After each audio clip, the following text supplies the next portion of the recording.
Welcome back to the Sportsmemo College Football Every Game on the Board podcast with our next guest, Kyle Hunter. We're going from rotation number 155 down to 184. That's starting with UAB UTEP down to South Florida, Houston here with Kyle. Kyle, welcome to the podcast. How are you? Doing all right, man. Looking forward to talking some more college football. I can't believe it's week 9 already. Man, it's going fast, and we're getting into college basketball now. We got NBA started up, obviously NFL. It's a crazy time of year for sports bettors. We were just talking about it off air. How you doing? You holding up, man? Yeah, man. I've been 5-1 last 6, and I'll tell you what, it's a busy time of the year to be a handicapper, though. If you put as much time into researching these games and trying to break everything down as I do, it's one of those times of the year that you have to let the family know that. I'm not going to be part of any of the plans and the special things going on. I'm going to be at the office. Yeah, for sure. It's put the women and the children to sleep and get to work at handicapping here. We got a college football handicap, 155, 156, UAB at UTEP. Looks like the Blazers laying 15.5 or 16 on the road, 50 the total. I'll tell you, Kyle, both teams have been pretty good. Even UTEP, we just talked about it. They're not the worst team in Division I football anymore. They've been covering some spreads. So how would you look to bet the Blazers and Miners here? Yeah, so on this one, first of all, UAB has been a good team. Bill Clark, I think he's a really good coach. He waited around for this team while there's no football program at UAB for a couple of years. I have to say, this is a team that I like to cheer for. It's a UAB team that has made bettors a lot of money here the last couple of years. Having said that, when I look at this game, I think this is a tough scheduling spot for them. They're coming off the North Texas win. It's a really big win for them. North Texas, one of the other favorites in the conference. You take UTEP, they haven't won a game yet this year, but they've outgained their opponent in 3 of their last 4 games. I think it's pretty obvious that UTEP is improving quite a bit. It seems like the coaching change has helped them compared to last season. So to me, I think UTEP plus the points here would be my lean. Before the season, I remember looking at UTEP's season win total and wondering if they were going to win a game. UTEP probably is going to knock somebody off the rest of the season if they keep playing as well as they have been. They're clearly improving. It would be UTEP or nothing on the side. I think that this is one of those sleepy spots for UAB to where if UTEP plays this game very tight, it wouldn't surprise me at all. 2 teams who run the ball a lot, play very slowly. My leans here would be UTEP and possibly the under as well. You get 2 teams running the ball as much as they do. It's hard to like the over. And I'll tell you, Kyle, we send out an email and just kind of have each handicapper prepare for the games they're going to talk about. And Teddy's was supposed to end at Colorado at 154, but he asked me before we started the show to do UAB UTEP. He felt really strong about it, so we just covered it twice. So listeners, you're not if it wasn't a mishap, Teddy wanted to go over that one. So this podcast is to hear everything on the board, and I doubt there's any other podcast out there that's going to give you 2 takes on UAB UTEP this weekend. But you got it here with the Sports Memo Every Game on the Board podcast. We'll move down here, 157, 158. Northern Illinois at BYU, 42 the total, with BYU laying 7 at home here, Kyle. Yeah, this is a game that I've looked at quite a bit. Northern Illinois, a team that's 129th in the country in yards per play. They haven't had anything on offense all year. BYU, not very good on offense either, but they have a new quarterback. Since they brought in their young quarterback, I think they've been a good amount better. This is a BYU team that overall is a very veteran team, a Northern Illinois team that's very young. Situationally, why does this game matter much to Northern Illinois? You're going to a spot a long ways away in the middle of the MAC schedule. If you're a situational handicapper, you have to like BYU in this spot. BYU not an easy place to play either, with some elevation there. So to me, I could only play BYU here. The total, this is one that I've been asked off the air by some other people about this game. The total, I think, it makes sense to play an under in a game like this, but I have to tell you, taking a total under 42 and a half, it's hard to do. You get a defensive score, you get anything go the wrong way, a couple big penalties. you're beat. Going under a total that low is something that I don't like to make a habit out of doing. So even though the under looks like an easy play here, I couldn't pull the trigger on that, and my lean would be BYU here. Yeah, this is an interesting game. I agree with you with the lean on BYU. But there is a couple things that scare me, though, Kyle. I'd like to get your opinion as far as you bring up the change at quarterback, which is something that keeps me off of betting the under, just because I think there's going to be a lot of volatility in what to expect with the BYU offense. However, Northern Illinois defense, it's been good this year, and they were able to step up in class. Granted, it was home against Utah, and Utah wasn't really hitting on all cylinders, but still the ability to kind of step up and hold Tyler Huntley and company in check, I believe under 3 touchdowns, is something that is a little worrisome. Do you think that kind of defensively Northern Illinois can hang here with the Cougars? Yeah, look, Northern Illinois' defense is good. They're especially good against the run, only 2.72 yards per carry allowed. This Northern Illinois defensive front certainly very good. The secondary, somewhat questionable. So if BYU can throw the ball here, they should be able to have some success. I trust Northern Illinois' defense. I think they'll do a solid job. I just don't know that Northern Illinois can do much of anything on offense here. Kyle, we got a late night one on the West Coast, 159-160, San Diego State at Nevada. Looking at this from a Blimps view, you see SDSU just laying 2.5 and kind of go, what's up here against Nevada? However, Nevada with Ganji at the quarterback position has been pretty good offensively, and we're seeing 46 the total here. How would you look to bet the Aztecs and Wolfpack? First of all, I would say that, as I was breaking this game down, this is a really rare matchup of two teams who both use the 3-3-5 defensive scheme.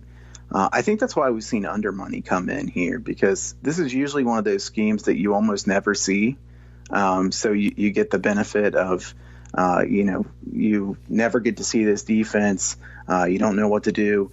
I think that they think that these defensive schemes going against each other, that they would be able to match up well. Having said that, part of the reason that the total has gone down also has to be the fact that San Diego State has just played so many really low-scoring games. San Diego State, a very slow-tempo team.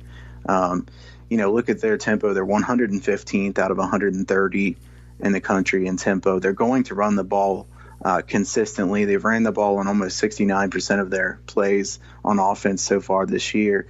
You've got a clashing style when it comes to passing attack of the air raid of Nevada versus the running game of San Diego State. You got both teams playing the 3-3-5. I think this is a complex handicap. These two teams, it's really interesting, are 46th, San Diego State 46th, and Nevada 47th in yards per play margin on the season. So I see a lot of reason to think that this would be a close game, and I'm going to pass on this one. Kyle, let's head out to the Pac-12. We got Washington State at Stanford. Looks like 53.5 the total, with the Cardinal laying 3 at home. Yeah, this is the spot where in a normal game with no situational question marks here, I would have taken Washington State. But Washington State put everything into last weekend's game day in town. I had Washington State last weekend as my one ATS play. That one ended up working out. They got their win over Oregon. Stanford has a couple extra days to prepare for this game as well. Like I said, I think in a normal spot I would be on Washington State, because I don't think Stanford's defense is very good this year. I think Stanford is a team that's down some. The Pac-12 in general, not a very good conference this year. Quite a few injuries for Stanford as well. I couldn't back Stanford with a run game in the bottom 5 in the country so far this year in yards per carry. Stanford probably will be able to throw the ball some here, though. They have some good wide receivers, a better passing game than they've normally had. I think Washington State will move the ball quite a bit here as well. My lean in this game would be to the over. I couldn't play a side here. This total has been bet down a little bit.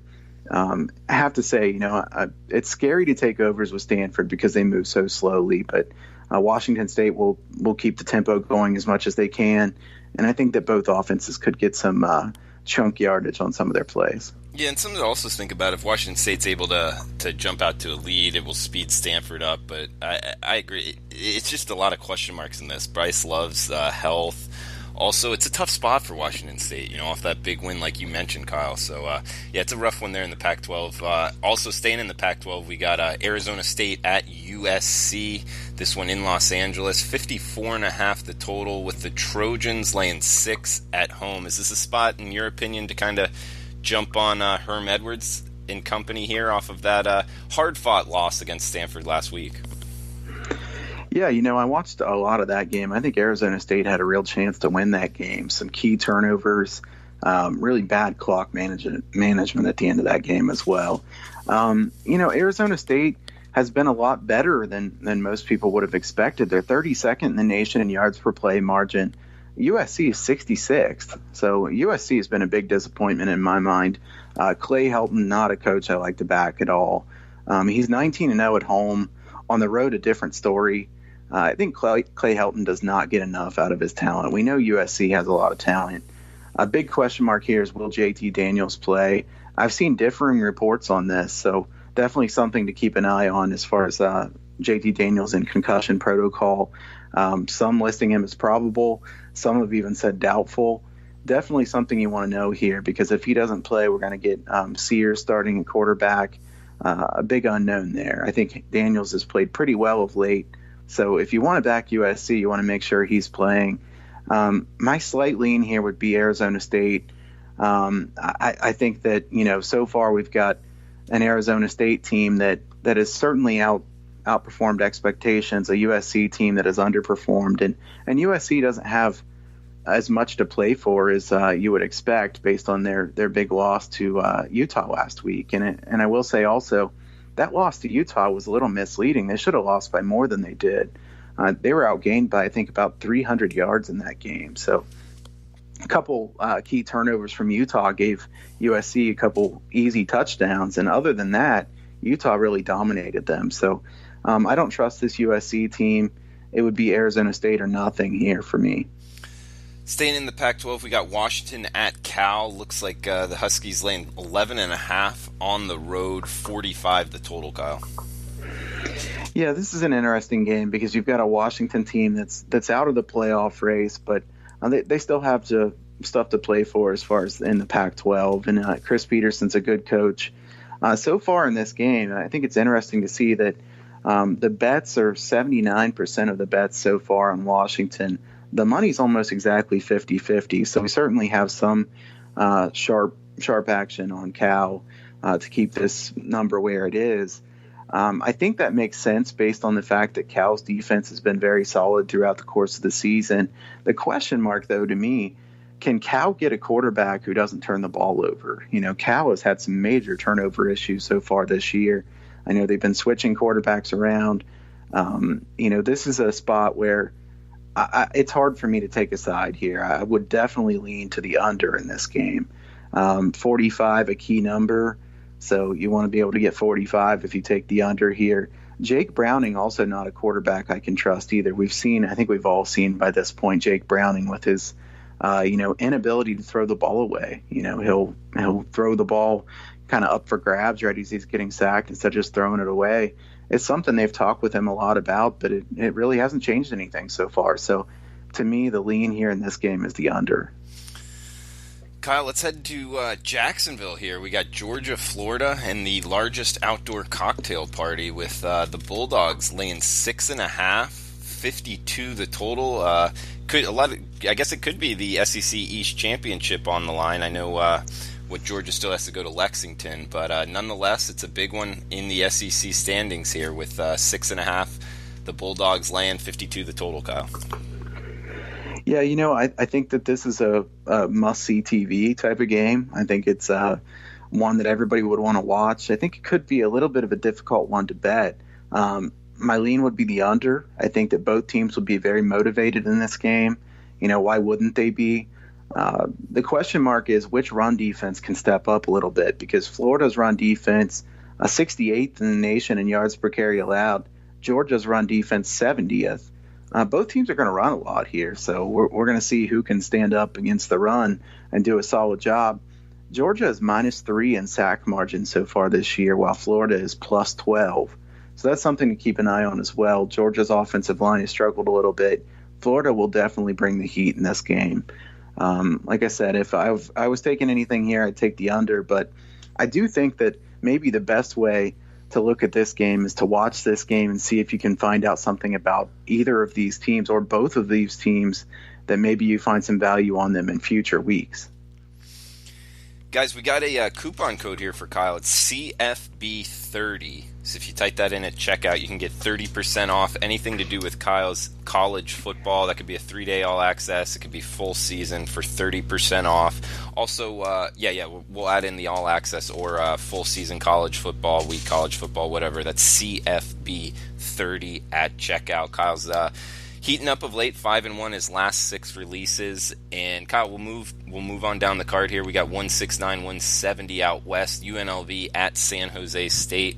Looks like the Spartans laying 3 at home, 59 the total. Yeah, there's two ways to look at this game. The first is to say San Jose State's favored. I mean, the first thing I saw when I see them the favorite, wow, I can't believe San Jose State's favored. But yet I don't want to take UNLV. So I mean, this is one of those spots where you think it looks crazy, but at the same time, it's probably right. I think this is a spot where both teams have been terrible at protecting their quarterback. You look at sack margin, UNLV minus 14 in sack margin, San Jose State minus 20.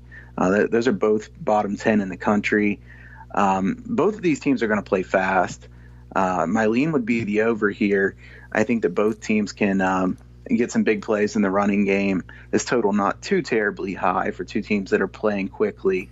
As far as the side, it's hard for me to recommend laying points with San Jose State at -3. This is the first time they've been favored in a really long time. I don't know right offhand, but San Jose State has been a very weak team. They're certainly better than they were.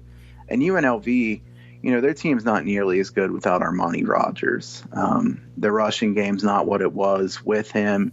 UNLV's defense very weak. No lean on the side, but I would take the over if I took anything in this game. Kyle, we got Tulane versus Tulsa. Looks like 50.5 the total, with the Tulsa Hurricanes laying 1.5 at home. So if you look at last year's matchup between these two teams, Tulane racked up a ridiculous 488 rushing yards on Tulsa.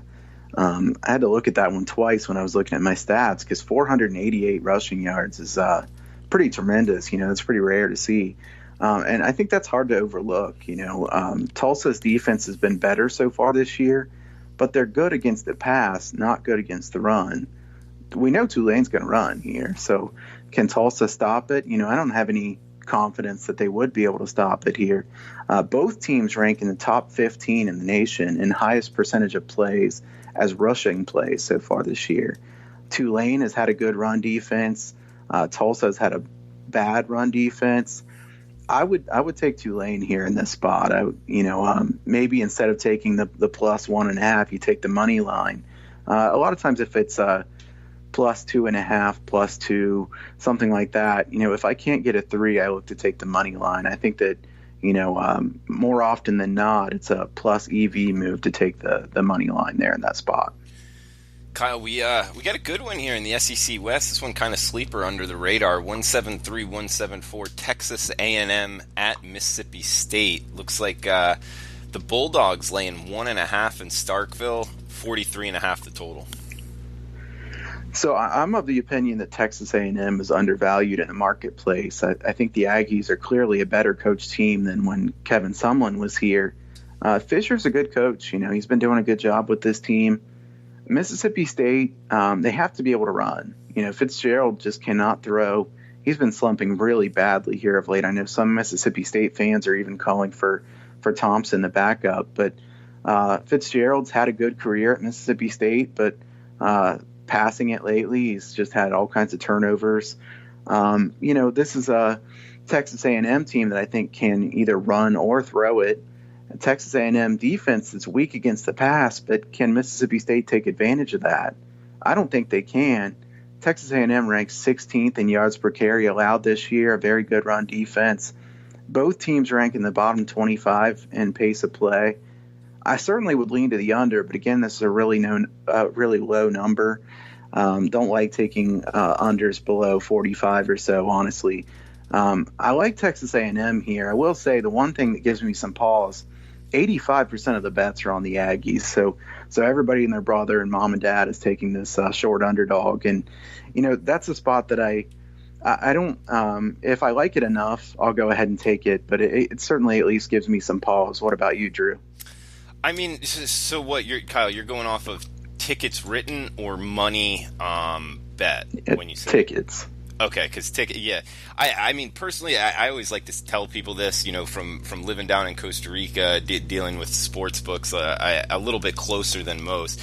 I don't put a lot of emphasis in percent of money. I always like to say that just because sports books don't want to tell a lot of people that. So as far as tickets written, I do a little bit. A lot of times, though, I try to get that out of my mind. But yeah, I take a glance at it. But as far as this, I mean, it makes sense. Texas A&M, it's the sexier, right, more well-known side here.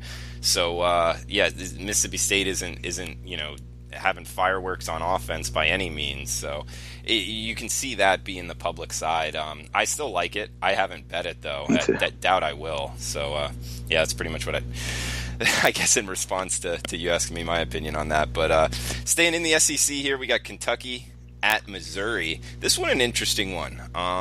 Missouri 7.5 at home. This number jumped off at me, Kyle, just like looking at this from afar. I mean, Kentucky's what, a top 20-ish team, top 15 team, and catching 7 from Missouri, who's mediocre. I mean, I wouldn't put Missouri in the top half of the SEC by any means. 56.5 the total. How do you view this one?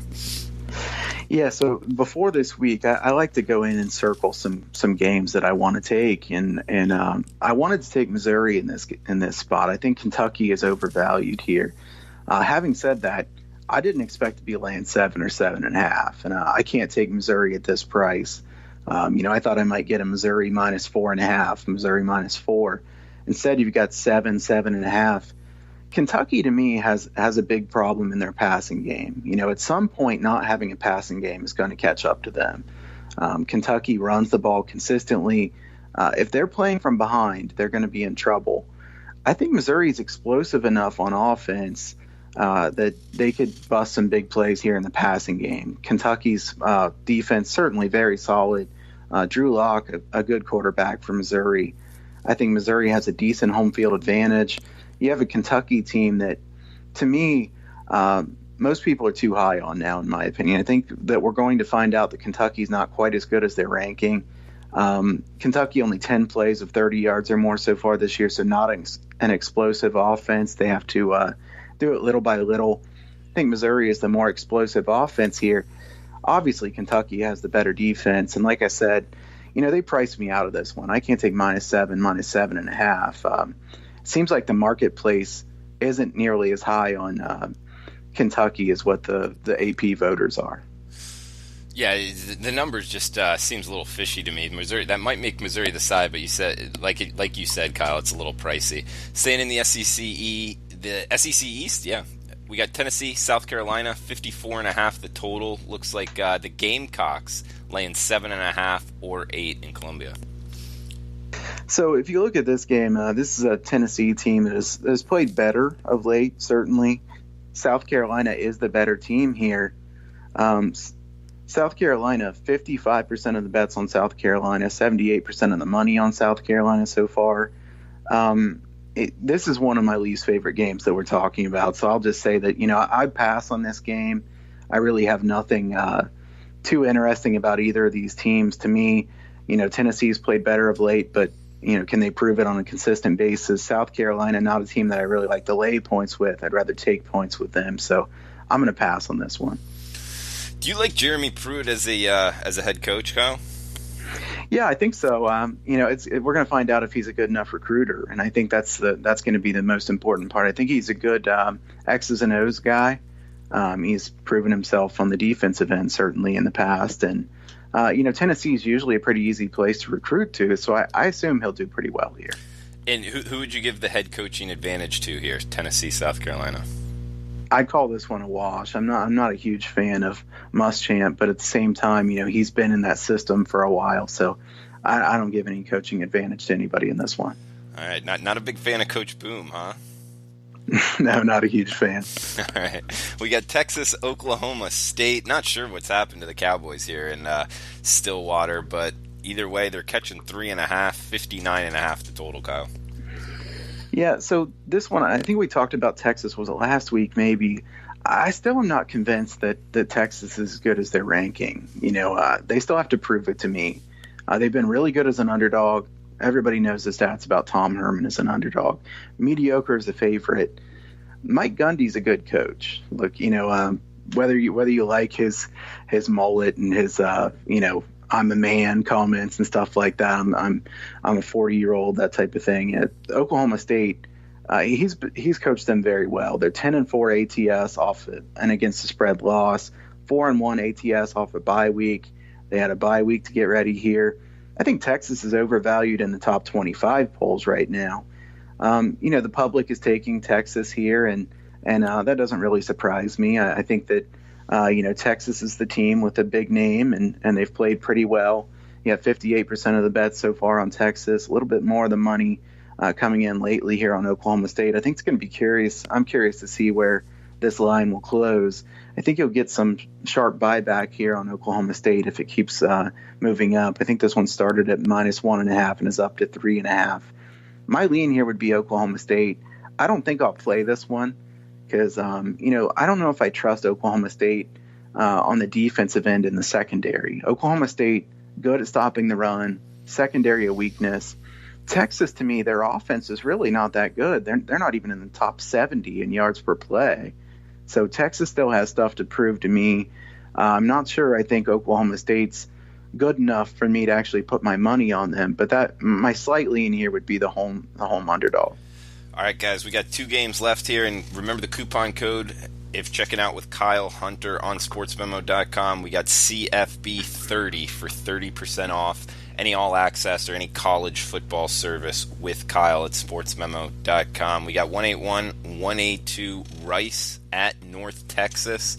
Looks like 56 the total, with North Texas laying 30.5 in Denton. Big number here, but Rice isn't any good. So how you look to bet this one, Kyle? Well, I don't like laying 30.5 no matter who it is, honestly. I can't lay the points. Having said that, I'm not taking Rice here either. Rice is 129th in the nation in yards per play margin. Texas is 33rd. North Texas is 33rd. North Texas with 49 plays of 20 yards or more on offense, so a very explosive offense. I've said it many times before. I think Mason Fine's one of the most underrated quarterbacks in the country. I think Mason Fine will have a big game here. Rice ranks in the bottom 10 at allowing explosive offense, plays of 20 yards or more. North Texas is going to score a lot of points in this game. I think I would take the over if I took anything in this game. I think North Texas will get their points, and I think that Rice, when they're down big, will likely be able to score some in this one. So with the total at a reasonable 55.5, 56, my lean here would be the over in this game. Good one here in the AAC to end it, Kyle. We got 183-184 USF at Houston. USF having a heck of a season. However, who have they really beat? I guess they beat Georgia Tech, but I don't know if Georgia Tech was really rolling in that one versus Houston. This is a pretty good Houston team, man. If you've been watching them, they got talent all over the field, and the best D line South Florida's faced. However, laying 7.5. So a key hook there on the touchdown, 75 the total versus a undefeated South Florida team. So this is an interesting handicap here. How do you look to bet this one, Kyle? Yeah, first of all, I remember that South Florida and Georgia Tech game. I had Georgia Tech in that game, and I felt like that was a bit of a bad beat. Georgia Tech controlled that game, definitely had the big edge and yardage. Georgia Tech with a couple key turnovers and spots. And also South Florida had 2 kickoff returns for touchdowns. And if you have 2 kickoff returns for touchdowns in the same game, you're usually going to win the game. I think that South Florida is a team I'm looking to fade. I wish I could get 7 instead of 7.5, but I would certainly take Houston on the side here if I was going to take a side. I think South Florida is overvalued. They're a team that, like you said, who have they beaten? They beat Georgia Tech, But if you look at the stats, they shouldn't have beaten Georgia Tech. And then, they struggled to beat Tulsa on the road. They were very fortunate to win that game. I think Houston's offense is really, really going very well right now. The fastest paced offense in the country. I think Houston will put up a lot of points on this South Florida secondary. South Florida not very good against the run either. So to me, Houston is going to put up a big number here. Can South Florida keep up? I wouldn't trust them to do that. I think that with Houston's defensive line, like you said, easily the best defensive line they've played against, I think South Florida will be having some trouble with Houston getting into the backfield here. Great stuff, Kyle. Anything else you want to throw out before we shut this down? No, I'm just excited for another weekend of college football. I'm also 3-0, went 3-0 last weekend in the NFL, so check out my NFL stuff as well at sportsmemo.com. Yeah, and remember CFB30 when checking out for any all-access. Be able to get his NFL or any college football service at sportsmemo.com. We'll be right back with Robbie Vino to finish off the card.